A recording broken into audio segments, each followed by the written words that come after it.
Hello दोस्तों, मैं अरुण कुमार अपने यूट्यूब चैनल ए एसोसिएट्स में आपका स्वागत करता हूं। आशा करता हूं कि आप सभी स्वस्थ होंगे और मज़े में होंगे।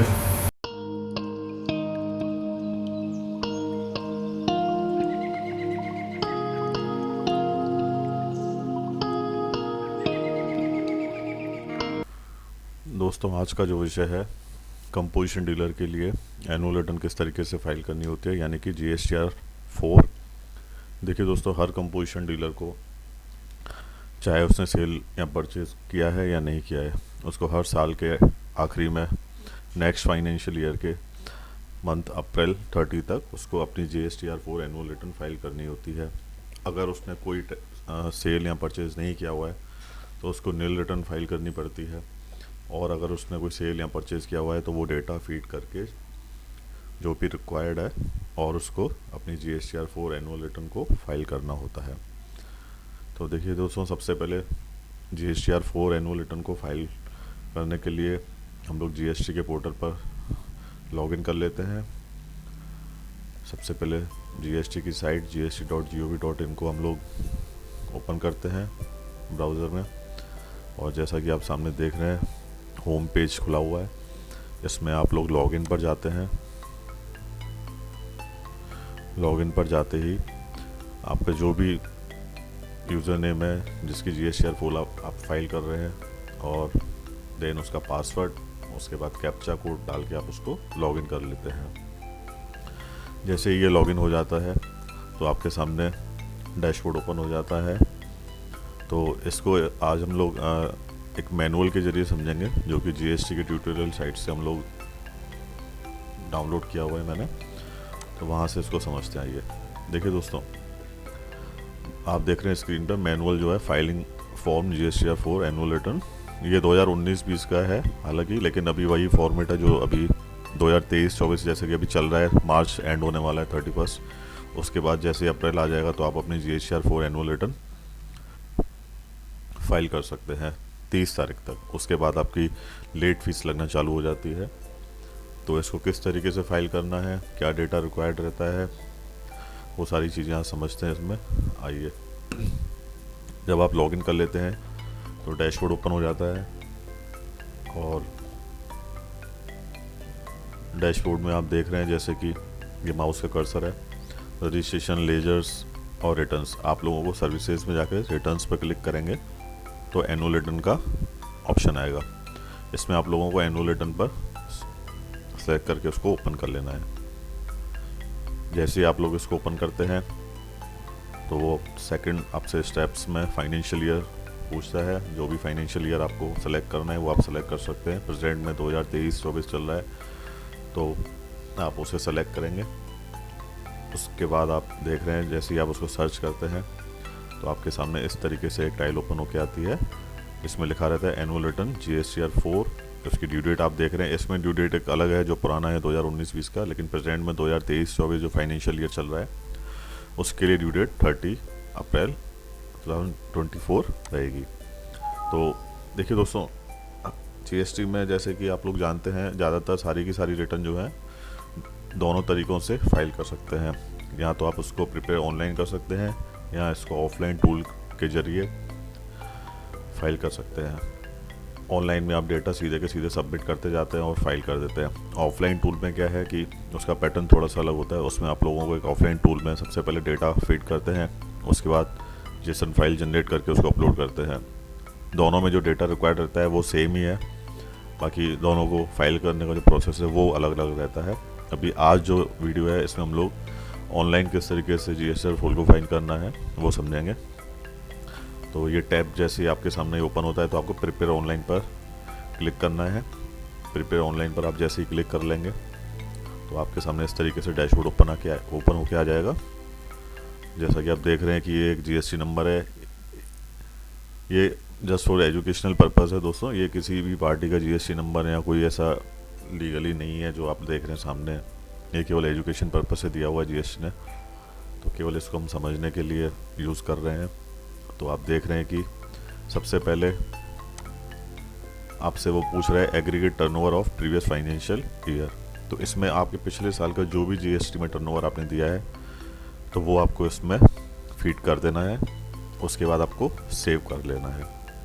जैसे ही आप इसको सेव करते हैं उसके बाद आप नीचे देख रहे हैं एक बॉक्स बना हुआ है, माउस का कर्सर है जहाँ, फाइल nil GSTR4। उसके बाद नीचे टेबल्स दी हुई हैं अलग अलग इसके अंदर कि इनवर्ट सप्लाईज कितनी है, सेल कितनी है। अब आप इसमें अगर ओपन करके देखेंगे तो टेबल्स ऑफ कंटेंट्स में जो आएगा पहले नंबर पे देखिए GSTR4 डैशबोर्ड का आप देख रहे हैं 4A, टेबल 4A में invert supplies receive from registered supplier other than supplies attracting reverse charge, यानी कि RCM के अलावा जो आपने परचेज किया है रजिस्टर्ड डीलर से जिनके पास की GST नंबर है उसकी डिटेल देनी होती है इसमें। 4B में आप देख रहे हैं कि invert supplies received from a registered dealer attracting reverse charge, यानी कि अगर RCM है और रजिस्टर्ड डीलर है सामने वाला तो वो जो गुड्स या सर्विस आपने परचेज़ की है उसकी डिटेल यहाँ देनी है। उसके बाद आप देख रहे हैं 4C में invert supplies receive from unregistered suppliers. तो देखिए दोस्तों, ऐसा है कि सभी लोगों के पास GST नंबर नहीं होता है। कुछ लोग बिना GST नंबर के भी बिजनेस रन करते हैं क्योंकि उनकी क्राइटेरिया में वो नहीं आते हैं GST के कि उनको GST नंबर लेना पड़े। तो कई बार जिसके पास GST नंबर है वो ऐसे लोगों से भी गुड्स या सर्विसेज लेते हैं जिनके पास GST नंबर नहीं है, तो उनकी डिटेल यहाँ 4C में हम लोगों को देनी है। टेबल 4D में आप देख रहे हैं कि वो इम्पोर्ट ऑफ सर्विसेज के बारे में पूछ रहा है, उसका डेटा यहाँ देना है आपको। टेबल 5 में देख रहे हैं आप summary of self assessment liability as per form GST CMP 08। देखिए दोस्तों, हर साल कंपोजिशन डीलर को हर क्वार्टर के एंड में एक CMP 08 फाइल करना होता है जिसमें उसको सेल का ब्यौरा देना होता है और उसके ऊपर जो भी टैक्स है, टैक्स की लाइबिलिटी है उसको पे करना होता है। तो वो समरी यहाँ आ जाएगी। टेबल 6 में आप देख रहे हैं tax rate wise details of outward supplies oblique inward supplies attracting reverse charge during the year, net of advances, credit and debit notes and any other adjustment due to amendment etc।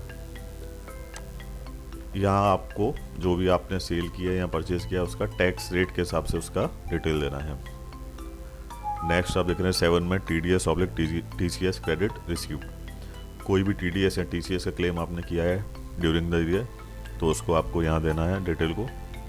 8th जो last आप table देख रहे हैं payment of tax, जो भी आपने पूरे साल में चारों क्वार्टर में CMP 08 को फाइल करते टाइम जो भी टैक्स आपने जमा कराया है उसकी डिटेल टेबल 8 में आती है। CMP 08 में आप लोग जब टैक्स सेल का ब्यौरा देते हैं चाहे वो टैक्सेबल है या टैक्स फ्री है तो वो कंबाइंड होकर जो भी आपकी टैक्स लाइबिलिटी क्रिएट होती है वो आपको चालान के थ्रू कैश के जरिए जमा कराना पड़ता है या बैंक के थ्रू जमा करा सकते हैं। आजकल तो UPI का भी एक पैटर्न आ गया जिसमें UPI के जरिए आप जमा करा सकते हैं।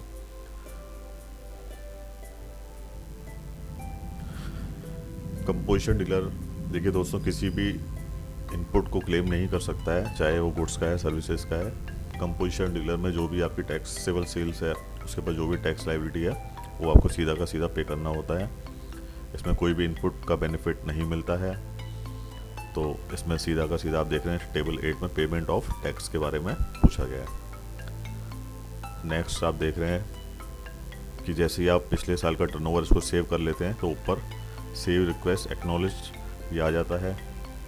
अब जो select tables of add view details, जो मैंने आपको सारी टेबल्स अभी समझाई वो सारी की सारी टेबल्स इसके अंदर आती हैं जिसकी डिटेल आपको देनी पड़ती है। ये सारी डिटेल्स आपको पहले ही कलेक्ट करके या तो एक्सेल फॉर्मेट में या किसी भी तरीके से जैसे आपको ठीक लगे वो आपको अपने पास रख लेनी है जब भी आप GSTR4 को फाइल कर रहे हैं। तो देखिए दोस्तों, अगर पूरे साल में कंपोजिशन डीलर ने कोई भी सेल नहीं की है, कोई भी टैक्स फ्री सेल है या टैक्सेबल सेल है या कोई RCM से जुड़ा हुआ मैटर है, कुछ भी नहीं है, ना कोई परचेज है, टोटली उसने पूरे साल कोई भी बिजनेस में कोई भी ट्रांजैक्शन किसी भी तरीके का सेल या परचेज का नहीं किया है, तो ऐसी कंडीशन में आप लोग GSTR4 को नील फाइल कर सकते हैं। नील फाइल करने के लिए आप देखते हैं कि ये जो बॉक्स है जैसा कि मैंने ऊपर बताया था इसमें आप सीधा टिक करेंगे फाइल नील GSTR4। टिक करने के बाद आप देख रहे हैं प्रोसीड टू फाइल, इस पर आप क्लिक कर लेंगे। इसको क्लिक करते ही आपके सामने कंटिन्यू के बाद ये GSTR4 का प्रीव्यू ओपन हो जाएगा। इसमें आप देख लेंगे कि आपका GST number, legal name, trade name if any जो भी है सारा का सारा, नीचे जो डिटेल है वो सारी जीरो में आ रही है क्योंकि आप नील रिटर्न फाइल कर रहे हैं। तो इसको एक बार प्रीव्यू का आप चेक करके कंटिन्यू कर देंगे। कंटिन्यू करने के बाद आप इसको सीधे फाइल कर सकते हैं। और जैसे ही आप इसको फाइल करते हैं तो आपका एक्नॉलेजमेंट नंबर आ जाता है, उसको आप नोट डाउन कर सकते हैं, या ना भी करें तो जीएसटी के पोर्टल से आप कभी भी उसको ले सकते हैं। तो इस तरीके से तो आपकी GSTR4 जो है नील रिटर्न फाइल हो जाती है। अगर कोई भी आपके पास सेल परचेज नहीं है, लेकिन अगर सेल परचेज का डेटा है तो आपको नील रिटर्न फाइल नहीं करनी है।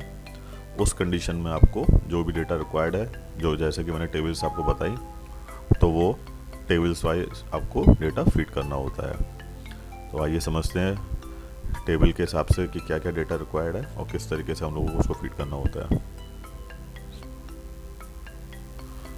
तो सबसे पहले आप देख रहे हैं कि table 4A invert supplies from registered supplier other than reverse charge. तो जैसा कि आप इसमें समझ रहे हैं कि जो भी आपने परचेज़ किया है गुड्स या सर्विसेज का, और सामने वाला रजिस्टर्ड सप्लायर है, तो उसकी डिटेल आपको यहाँ देनी है। किस तरीके से डिटेल हम लोगों को फीड करनी है, देखिए सबसे पहले आपसे वो सप्लायर जीएसटी नंबर मांगता है, तो आप इसमें सप्लायर का जीएसटी नंबर फीड कर देते हैं। देखिए दोस्तों, ये आपको मैंने जैसा कि पहले बताया कि ये आपको एक एक्सेल में या जैसे भी आपको ठीक लगे उसको पहले ही वर्किंग करके रख लेना है। यानी कि पूरे साल में आपने किसी एक जीएसटी नंबर से कितना गुड्स जो है परचेज़ किया है या सर्विसेज है, उसको टैक्स रेट के हिसाब से आपको बना लेना है। कि फर्स्ट जैसे आप समझिए कि जीएसटी नंबर हो गया, उसका सेकंड में आपने टैक्स रेट हो गया, बिल नंबर हो गया, बिल की डेट हो गई, तो बिल वाइज एक एक पार्टी की जीएसटी नंबर, एक एक पार्टी का जो डिटेल है पूरे साल का वो ले लेना है। तो उसके बाद सारा का सारा डेटा कलेक्ट करके आपको हर एक जीएसटी नंबर से पूरे साल में टोटल जितनी भी आपने परचेजेस किया हुआ है गुड्स का या सर्विसेज का, टैक्स रेट के हिसाब से वो डेटा आपको देना है। आपको एक एक बिल या एक एक अलग अलग उसका डिटेल नहीं देना है, आपको एक टोटल समरी करके दे देना है एक एक जीएसटी नंबर का। तो आप देख रहे हैं कि जैसे कि सप्लायर जीएसटी नंबर में जीएसटी नंबर आप जैसे ही फीड करते हैं तो लीगल नेम, ट्रेड नेम जो है उसका ऑटोमेटिकली सामने डिस्प्ले में आ जाता है। और जैसा कि जीएसटी नंबर का कोड 27 है, तो आप प्लेस ऑफ सप्लाई देख रहे हैं कि महाराष्ट्र ऑटोमेटिक आ गया है। उसके बाद आप ऐड डिटेल्स, ये जो बॉक्स बना हुआ है इसको प्लस करेंगे, प्लस से इन द सेंस ऐड करेंगे। जैसे आप इसको ऐड करते हैं तो नीचे आप देख रहे हैं जो बॉक्स ओपन होके आए हैं, इसमें आपसे सीरियल नंबर ऑटोमेटिक आ रहा है फर्स्ट। अब आपसे वो पूछ रहा है टैक्सेबल वैल्यू, यानी कि आपने कितना जो टैक्सेबल वैल्यू है जो परचेज़ किया हुआ है उसको आपको यहाँ फीड करना है। आगे जो टैक्स रेट है, जो भी आपकी टैक्स रेट में आपने परचेज़ किया हुआ है, 5% है, 12 है, 18 है या 28 है, जो भी है। और आप देखेंगे कि सामने जो टैक्स कैलकुलेशन ऑटोमेटिक होके आ जा रही है। जैसे ही ये आप डेटा फीड करते हैं तो आप देख रहे हैं कि एक एक्शन का बटन सामने आ रहा है। अगर आपके पास 5% के अलावा इस जीएसटी नंबर से पार्टी से आपने और भी माल जो है गुड्स जो है परचेज़ किया हुआ है, लेकिन उसकी टैक्स रेट अलग है 5 के अलावा, तो आप एक्शन में जाके जो ये देख रहे हैं उसको ऐड करेंगे तो एक और टैब नीचे ओपन होकर आ जाएगी। उसमें फिर उस परसेंट के हिसाब से आपकी जो टैक्सेबल वैल्यू है वो डालेंगे, टैक्स रेट जो भी है वो आ जाएगा। उसके बाद टैक्स ऑटोमेटिक जैसे सेंट्रल है, स्टेट है, दोनों आ रहा है। ये सारा आप डिटेल फीड करके उसको सेव कर लेंगे। सेव करने के बाद आप देखेंगे कि प्रोसेड रिकॉर्ड्स, जो कि रिकॉर्ड आपने प्रोसेस किया है फर्स्ट, यानी कि एक ही जीएसटी नंबर का डेटा आपने फीड किया है, तो वो आपका सेव होके सामने आ गया है। अगर इसमें कोई आपको करेक्शन करना है तो आपके पास एक्शन में दोनों बटन दिए हुए हैं, चाहे तो आप इसको एडिट भी कर सकते हैं अगर कोई अमाउंट गलत डल गई है, और अगर आपको लगता है कि नहीं ये टोटली गलत है तो आप इसको डिलीट भी कर सकते हैं। आप देख रहे हैं कि जैसे ही आपने किसी एक जीएसटी नंबर को सारा डेटा उसका ऐड किया, उसके बाद आप सेकंड नंबर पर जो जीएसटी नंबर है जिससे आपने परचेज़ किया हुआ है उसकी डिटेल दे सकते हैं सेम इसी तरीके से। उसके बाद थर्ड नंबर पे आप जो है जिससे आपने परचेज़ किया हुआ है उसकी डिटेल दे सकते हैं। इसी तरीके से फोर्थ, फिफ्थ, सिक्स जितने भी आपने टोटल पूरे साल में जितने डीलर से आपने गुड्स को परचेज़ या सर्विसेज को परचेज़ किया हुआ है उसको दे सकते हैं। उसके बाद आप देख रहे हैं टेबल 4B, इसमें आपसे पूछ रहे हैं invert supplies from registered dealer reverse charge. इसमें देख रहे हैं आप 200 सप्लायर जीएसटी नंबर। जैसे ही आप इसमें जीएसटी नंबर डालेंगे तो ट्रेड और लीगल नेम जो है ऑटोमेटिकली आ जाता है। इसमें एक्चुअल में जो सप्लाईज आपने ली है रजिस्टर्ड डीलर से, अगर वो आरसीएम को अट्रैक्ट करती है यानी रिवर्स चार्ज उस पर एप्लीकेबल हो रहा है, तो वो डिटेल आपको यहाँ डालनी है। जैसे कि ट्रांसपोर्टेशन वगैरह से हम लोग सर्विसेज लेते हैं या किसी और गुड्स जो है उसके ऊपर आपको आरसीएम एप्लीकेबल हो रहा है, तो उसकी डिटेल आप लोगों को यहाँ देनी होती है। बाकी का सारा प्रोसेस सेम है। जैसे आपने ऊपर डेटा फीड किया टैक्सेबल वैल्यू, उसके बाद टैक्स रेट है, टैक्स अमाउंट जो है ऑटोमेटिक कैलकुलेट होके आ जाता है। वही एक्शन का बटन है, इसको आप ऐड करते हैं जो दूसरी टैक्स रेट है, तो वो आप उसमें उसकी वैल्यू ऐड कर सकते हैं। यानी कि टोटल इस जीएसटी नंबर से, इस पार्टी से आपने जो भी परचेज़ किया हुआ है वो सारा डिटेल इसमें आपको सेव कर लेना है।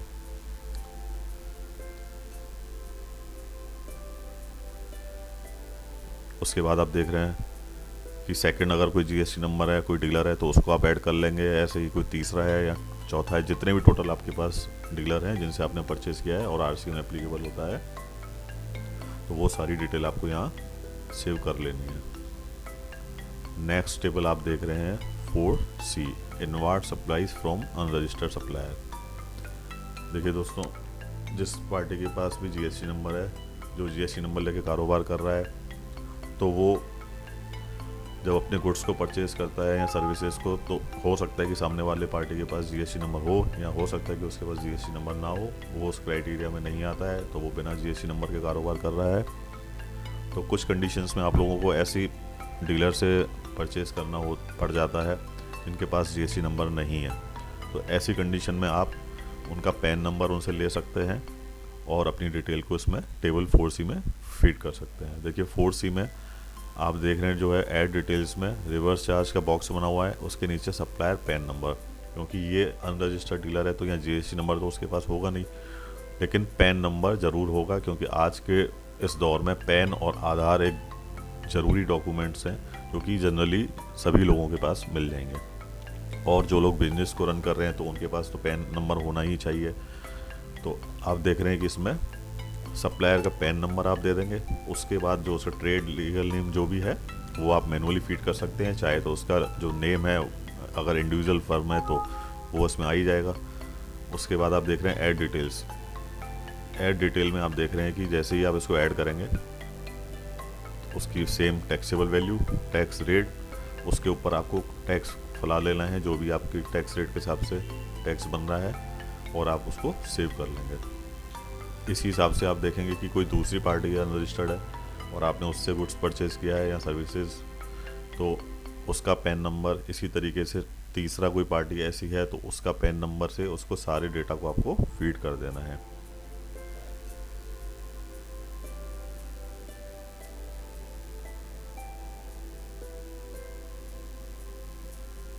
आप देख रहे हैं कि नीचे जैसे कि यहाँ 4 पार्टी हैं जो कि अनरजिस्टर्ड हैं और इनसे गुड्स या सर्विसेज हम लोगों ने परचेज़ किए हैं, तो आप उसमें डिटेल देख रहे हैं कि कहीं रिवर्स चार्ज एप्लीकेबल है, किसी कंडीशन में नहीं है, तो आपको उसी हिसाब से उस बॉक्स को, ये रिवर्स चार्ज वाले को टिक करना है, अदरवाइज बैंक छोड़ना है। और टैक्सेबल वैल्यू, उसके बाद जो भी टैक्स रेट है, और टैक्स रेट के हिसाब से जो भी टैक्स कैलकुलेट होके आता है वो टैक्स अमाउंट आप इसमें फीड कर लेंगे।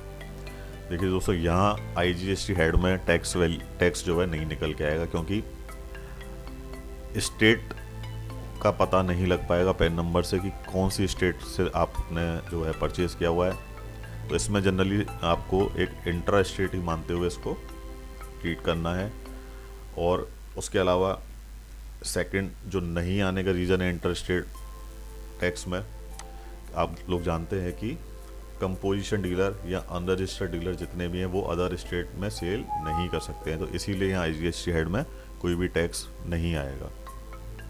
तो जैसे कि आपने परचेज़ किया है तो वो अदर स्टेट में भी रह रहा है या कोई लोकल स्टेट में भी है आपके, तो उसके पैन नंबर से आपको यही मान के उसको डेटा को फीड करना है कि आपने लोकल ही परचेज़ किया हुआ है। और जैसे ही आप इसको सेव कर लेते हैं, आपके सामने नेक्स्ट टेबल ओपन होके आती है 4D, यानी कि इंपोर्ट ऑफ सर्विसेज।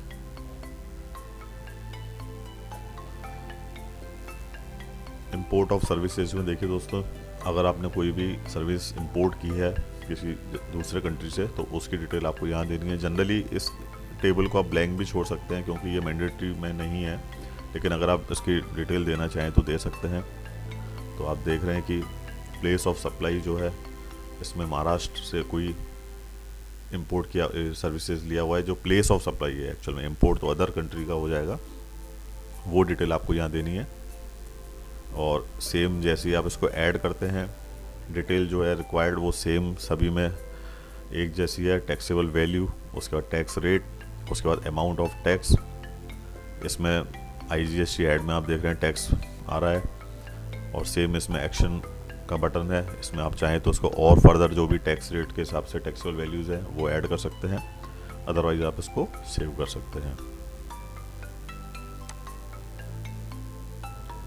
आप देखते हैं कि ये आप जैसे जैसे इसको सेव करते हैं तो ये डेटा रिकॉर्ड्स आपके प्रोसेस रिकॉर्ड्स में वैलिडेटेड सक्सेसफुली और सेव हो जाते हैं। इसमें क्योंकि एक ही पार्टी आपके पास हो सकता है कि सेकंड 2 पार्टी हो, 3 पार्टी हो, 4 पार्टी हो, जैसे कि आपने ऊपर देखा था, तो वो सारा का सारा डेटा आप इसमें सेव कर लेते हैं। नेक्स्ट जो आप देखेंगे कि टेबल 5 समरी ऑफ CMP 08। आप पूरे साल में हर क्वार्टर के एंड में CMP 08 फाइल करते हैं और उसमें जो भी आपकी टैक्सेबल सेल्स है, टैक्स फ्री सेल है या कोई RCM एप्लीकेबल है, तो उसका ब्यौरा आप देते हैं। तो उसकी समरी जो है इस टेबल नंबर 5 में आ जाती है। ये ऑटोमेटिक ही आती है। देखिए आप फर्स्ट में देख रहे हैं आउटवर्ड सप्लाईज। ये जो फॉर्मेट है वो पूरा का पूरा CMP 08 का ही है। आपने जो भी टैक्स फ्री या टैक्सेबल सेल की है उसका टोटल आप यहाँ देख रहे हैं आ रहा है, और उसमें आपने जो भी टैक्स चुकाया है 1% है या जिस कैटेगरी में भी आता है वो टैक्स कैलकुलेट होकर आ रहा है। सेकंड में inward supplies attracting reverse charge including import of services, उसकी डिटेल आप देख रहे हैं कि यहाँ आ रही है सारी की सारी। ये आपने उस समय जो भी चारों क्वार्टर्स में आपने डेटा फीड किया होगा वो ऑटोमेटिकली उसकी समरी यहाँ आ जाएगी। आपने जो भी टैक्स पेड किया हुआ है, देखिए दोस्तों आपने पूरे साल में जो भी टैक्स पेड किया है और अभी अगर कोई डिफरेंस है तो आप अभी जो फाइनल एनुअल रिटर्न फाइल कर रहे हैं तो उसके हिसाब से डेटा फीड करेंगे जो भी आपका ट्रेडिंग अकाउंट कंप्लीट हुआ है फाइनेंशियल ईयर के एंड में। और अगर कोई टैक्स लाइबिलिटी बनती है या कोई टैक्स पेड होने से रह गया है तो उसको आपको यहाँ पे कर देना है DRC 03 के हिसाब से। DRC 03 में पेमेंट किस तरीके से करना होता है और किस तरीके से जनरेट होती है वो उस पर भी फिर वीडियो एक बना के मैं डाल दूँगा। अभी आप लोग ये समझिए कि ये सारा का सारा डेटा आप लोग सेल्स का जो है आप अपनी बुक से मैच करेंगे। अगर इसमें कोई करेक्शन रिक्वायर्ड है तो उसमें आप चेंज करेंगे। अभी ये क्योंकि ऑटोमेटिक पॉपुलेट होकर आ रहा है और इसमें आप एडिटिंग नहीं कर सकते हैं। लेकिन अब आप देखेंगे table number 6 tax rate wise outward oblique inward supplies. यहाँ आप देख रहे हैं कि 1%, 0%, 2%, 5% और 6% जो भी आउटवर्ड सप्लाईज है जिस भी टैक्स रेट में स्लैब में आपकी फॉल हो रही है वो आपको यहाँ फीड करनी है। अगर आप देख रहे हैं कि आपकी जो सेल्स का जो डेटा आपने दिया है पूरे साल में उसमें कोई करेक्शन रिक्वायर्ड है तो आप जो अभी जो सही वाला डेटा है वो उसमें फीड करेंगे और यहाँ जो टैक्स लायबिलिटी क्रिएट हो गई वो और जो आपने ऑलरेडी पहले पे किया हुआ है चारों क्वार्टर्स में CMP 08 के जरिए उसका जो डिफरेंस निकल के आता है तो आप उसको DRC 03 से जमा करा देंगे। और उसके ऊपर अगर कोई पेंडिंग है तो उसके ऊपर 18% के हिसाब से ब्याज कैलकुलेट करके जमा करा देंगे, जिससे कि आपको डिपार्टमेंट फर्दर कभी इन फ्यूचर कोई नोटिस ना भेजे। अगर भेजता भी है तो आप उसका एक जवाब दे सकते हैं कि हमने ये जो इंटरेस्ट और जो पेंडिंग जो टैक्स है जमा करा दिया है। तो यहाँ आप देख रहे हैं कि टेबल 6 में टैक्स रेट वाइज डिटेल्स आपसे मांग रहे हैं आउटवर्ड सप्लाईज की ऑब्लिक इनवर्ड सप्लाईज, वो आपको यहाँ फीड कर देनी है और ये सारा का सारा डेटा इसमें फीड करके सेव कर लेंगे। टेबल नंबर 7 में आप देख रहे हैं कि TDS oblique TCS credit received. अगर पूरे साल में आपका कहीं कोई TDS या TCS डिडक्ट हुआ है GST के अंदर तो आप इसको यहाँ कोई शो कर देंगे जो आपने पूरे साल में क्लेम किया हुआ है। तो इसमें आप देख रहे हैं कि GSTN of deductor oblique e-commerce operators, तो जो भी TDS का अमाउंट या TCS का अमाउंट है उसकी डिटेल आपको यहाँ देनी है कि जिस भी GST नंबर से आपका TDS या TCS डिडक्ट हुआ है उसका नंबर यहाँ देना है। उसके बाद ग्रॉस वैल्यू जिसके ऊपर की TDS या TCS आपका डिडक्ट हुआ है वो, उसके बाद आप जितना TCS या TDS आपको डिडक्ट हुआ है उस टैक्स की वैल्यू आपको देनी है। अब आप देखते हैं कि लगभग सारी की सारी टेबल्स का डेटा आपने फीड कर लिया है। एक बार आप उसको प्रीव्यू करेंगे। प्रीव्यू में आप अपने जो भी आपने डेटा फीड किया है उसको एक बार वेरीफाई कर लेंगे। अगर उसमें कोई करेक्शन रिक्वायर्ड है तो आप उसको एडिटिंग कर सकते हैं, या कोई डेटा गलत फीड हो गया है आप उसको डिलीट भी कर सकते हैं। प्रीव्यू में आप लोग देखेंगे कि जो आपने डेटा फीड किया है वो किस तरीके से आपके सामने आता है। आप ये देख रहे हैं form GSTR 4 return of financial year of registered person who has opted for composition levy, और उसके नीचे आप देख रहे हैं फाइनेंशियल ईयर जो भी जिसके लिए आप GSTR 4 फाइल कर रहे हैं। और आपको जो यहाँ चेक करना है प्रीव्यू में aggregate turnover in the proceeding financial year, तो यहाँ आपको ये चेक कर लेना है ये सही है या नहीं। उसके बाद आप लोग देखेंगे invert supplies received from a registered supply other than supplies attracting reverse charge. जो भी 4A टेबल में आपने डेटा फीड किया है वो यहाँ आ जाएगा। यहाँ नील होगा तो यहाँ 0 आ रहा है सभी जगह। और 4B में आप देख रहे हैं invert supplies received from a registered supply supplies attracting reverse charge, तो वो डेटा आपको यहाँ चेक कर लेना है, वेरीफाई करना है। उसका टेबल 4C आप देख रहे हैं अनरजिस्टर्ड डीलर से जो परचेज है आपकी उसको यहाँ देख लेना है, अमाउंट को वेरीफाई कर लेना है। नंबर ऑफ रिकॉर्ड्स से मतलब है कि आपने कितनी पार्टी से पूरे साल में टोटल जो भी परचेज किया हुआ है, यानी कि जितने पैन नंबर आपने फीड किए हैं वो आपको चेक करना है। ये ध्यान रखना दोस्तों, हर एक पार्टी का पूरे साल को आपको समरी ही देनी है, अलग अलग उसकी डिटेल नहीं देनी है। एक GST नंबर या एक पैन नंबर से पूरे साल में जितने भी आपने गुड्स या सर्विसेज को परचेज़ किया है वो सारी की सारी आपको टोटल करके उसकी डिटेल देनी है। टैक्स रेट के हिसाब से, अगर 5% का है तो उसके हिसाब से अलग से आपको देना है, 12 का है तो अलग से, 18 का है तो अलग से, और 28 से अलग से, या जो भी टैक्स रेट आपकी फॉलो होती है उसके हिसाब से। इंपोर्ट ऑफ सर्विसेज को आपको चेक करना है प्रीव्यू में। इंपॉर्टेंट सबसे summary of self assess liability as per forms GST CMP 08। आपको देखना है कि यहाँ पूरे साल में आपने जो भी चारों क्वार्टर्स में सेल डिक्लेयर की हुई है या टैक्स पेड किया है वो आपको यहाँ चेक कर लेना है। और अगर आपके बुक्स के हिसाब से वो ठीक है तो आपका ये पूरा का पूरा टेबल नंबर 5 जो है वो ओके है, करेक्ट है। और अगर आपको लगता है कि एक्सेस टैक्स पेड हुआ है तो उसको तो हम यहाँ नहीं करना है कुछ भी। अगर कुछ शॉर्ट टैक्स पेड है या शॉर्ट सेल्स डिक्लेयर की हुई है पूरे साल में, कोई सेल छूट गई थी आपसे, तो वो ज़रूर आपको यहाँ नीचे टेबल नंबर 6 में consolidated details of outward supplies oblique inward supplies वाले टेबल में देनी है। इसमें आप देख रहे हैं आउटवर्ड इनवर्ड सप्लाईज आपकी टोटल ऑटोमेटिक ही उठ के आ जाएगी ऊपर जो आपने डेटा फीड किया हुआ है। आउटवर्ड जो है आपने फीड किया है, जैसे आप देख रहे हैं इधर 3000 रुपये, इसके नीचे 3100 रुपये का है। इसके बाद आप देख रहे हैं कि टोटल 6100 है। तो यहाँ आप लोग देखेंगे कि अगर कोई करेक्शन करना है तो आप लोग उसको कर सकते हैं। और यहाँ जैसे आ रहा है आपका 3510 रुपये, उसके ऊपर जो टैक्स पेड है वो ये सामने आपके 57 रुपये 60 पैसे दिया हुआ है। तो अब आप देखेंगे दोस्तों नीचे जो रिकॉन्सिलेशन होके आ रहा है कि outward supplies as per table 6 में जो अमाउंट ऑफ टैक्स आ रहा है 57 रुपये 60 पैसे का है। As per table 5 declared in form CMP 08 of the financial year ये 300 रुपये आ रहा है। तो आप देखेंगे इसमें डिफरेंस 242 रुपये 40 पैसे का है। और ये आप देख रहे हैं कि रिमार्क्स में from the reconciliation of value of table 5 and 6 it seems that you have not declared the outward supplies in table 6 or declared less than by 10% or ₹1000। तो आप देख रहे हैं कि इसमें उसने हाईलाइट कर दिया है और जो भी करेक्ट डेटा है आपको उसको फीड करके जो भी डिफरेंस है टैक्स का उसको पे कर देना है।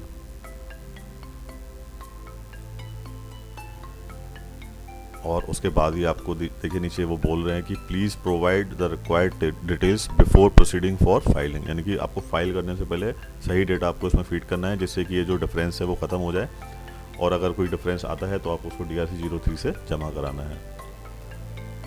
उसके बाद TDS/TCS क्रेडिट रिसीव का अगर आपका है तो वो आप प्रीव्यू में आ जाएगा, चेक कर लेंगे आप। अब आप यहाँ देखते हैं 8th में tax, interest, late fees payable and paid. देखिए इसमें जो पेबल आ रहा है आपका IGST सेंट्रल स्टेट, ये आपके सामने है, और आपने ऑलरेडी जो पेड किया हुआ है वो इतना है, और टैक्स पेबल आपके सामने ये आ रहा है, और लेट फीस पेबल कुछ भी जो भी आपका जो अगर आपने ड्यू डेट निकल गई उसके बाद फाइल किया हुआ है तो लेट फीस भी आएगी जनरल, तो वो आपको सारा का सारा ऑटोमेटिक इसमें आ जाएगा। तो वो सारी टैक्स कैलकुलेशन जो भी आपकी लाइबिलिटी क्रिएट होती है वो आ जाएगी, और उसको आपको जमा करा देना है। और अगर आप बिफोर ड्यू डेट ही आपकी अपनी रिटर्न फाइल कर दें तो लेट फीस कोई भी आपकी नहीं लगेगी। ये सारा का सारा डेटा आप लोग चेक कर लेंगे, और उसके बाद आप प्रोसीड टू फाइल करेंगे। आप रिफ़्रेश करने के बाद एक वार्निंग आएगी आपके सामने, जो अभी रिमार्क्स में आया ऊपर आ गया था, जो हाईलाइट होकर रेड में, कि 10% से लेस देन में जो आपने डिक्लेयर किया हुआ है या 1000 का जो है वो आपको चेक कर लेना है। और अगर आप उसको ओके मान रहे हैं ठीक है तो आप उसको प्रोसीड कर सकते हैं। प्रोसीड करने के बाद आप इसको कंटिन्यू करेंगे। कंटिन्यू करने के बाद आपका जो कैश लेजर बैलेंस है, जो भी आपकी लेजर बैलेंसेज है वो आपके सामने आएंगे, और अगर कोई लायबिलिटी क्रिएट होती है तो वो यहाँ से आपको पे कर देनी है। और अगर आपके पास कैश लेजर में बैलेंस नहीं है तो आपको चालान के ज़रिए उसको जमा कराना पड़ेगा, और उसके बाद आपको यहाँ से ऑफसेट करना है, जैसे कि आप GST 3B में ऑफसेट करते हैं उसी तरीके से। उसके बाद आपको डिक्लेरेशन में टिक करके और फाइल GSTR 4 करेंगे तो आप लोग देखेंगे कि ये सारा का सारा जो भी आपको टैक्स लाइबिलिटी अगर कोई क्रिएट हो रही है उसको ऑफसेट करके और फाइल कर देता है। आप इसका अभी देख रहे हैं जैसे कि पेमेंट ऑफ टैक्स में एडिशनल कैश रिक्वायर्ड, इसको एडिशनल कैश रिक्वायर्ड में आ रहा है क्योंकि कैश लेजर में जो है बैलेंस वो कम होगा, तो ये अभी रिटर्न फाइल नहीं हो पाएगी इस वाले केस में। तो आपको पहले आपको ये 3568 और 3568 रुपये का चालान जमा कराना पड़ेगा, जिससे कि आपके कैश लेजर में बैलेंस आ जाए। और ये आप देख रहे हैं कि ये चालान क्रिएट करने का प्रोसीजर भी इसमें समझाया गया है। चालान क्रिएट करने का जनरली प्रोसेस जो सब सेम है सभी के लिए, उसी तरीके से आप जमा करा देंगे, और ये जब जमा हो जाएगा तो आपके कैश लेजर में बैलेंस आ जाएगा और आप उसको ऑफसेट कर सकते हैं।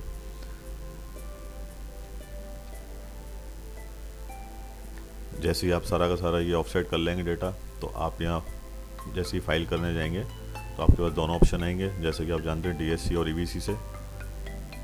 तो आपके पास जो भी अवेलेबल है, या तो DSC अवेलेबल है तो आप DSC से फाइल कर सकते हैं, और DSC नहीं है तो आप EBC के ज़रिए उसको फाइल कर सकते हैं। और OTP जैसे ही आप डालते हैं तो आपकी जो है एक्नॉलेजमेंट जनरेट हो जाता है ARN नंबर, और आपकी GSTR 4 फाइल हो जाती है। देखिए दोस्तों, GSTR 4 फाइल करने से पहले आपको सारा का सारा जो भी डेटा रिक्वायर्ड है उसको आपको कलेक्ट करके रखना है, और साथ में ही आपकी अगर कोई कंप्यूटराइज अकाउंटिंग है तो आपको वो एक्सेल में या वर्ड में जिस भी उसमें आप जनरेट करते हैं उसको आपको लेके चलना है साथ में, तभी आप इसको GSTR 4 को फाइल कर पाएंगे। और फाइल करने से पहले जैसा कि आपने देखा कि हाईलाइटेड जो आ रहा था, जो भी कोई टैक्स पेंडिंग है वो सारा आपको चेक कर लेना है। सारा जब आप चेक कर लें कि कोई भी टैक्स लायबिलिटी पेंडिंग नहीं है, रिमेनिंग नहीं है कोई भी, या कोई इंटरेस्ट रह नहीं है, और उसके बाद सारा चेक करने के बाद आप इसको फाइल कर देते हैं। फाइल करने के बाद आप देख रहे हैं कि ये जो प्रीव्यू था उसमें दोनों ये ब्लैंक थे, अब इसमें ARN और डेट ऑफ ARN यानी जिस डेट को आपने सारा डेटा इसमें जो आपने फीड किया हुआ है फाइनली वो इसमें आ जाएगा, और इस तरीके से आप GSTR 4 को फाइल कर लेते हैं। थैंक यू दोस्तों।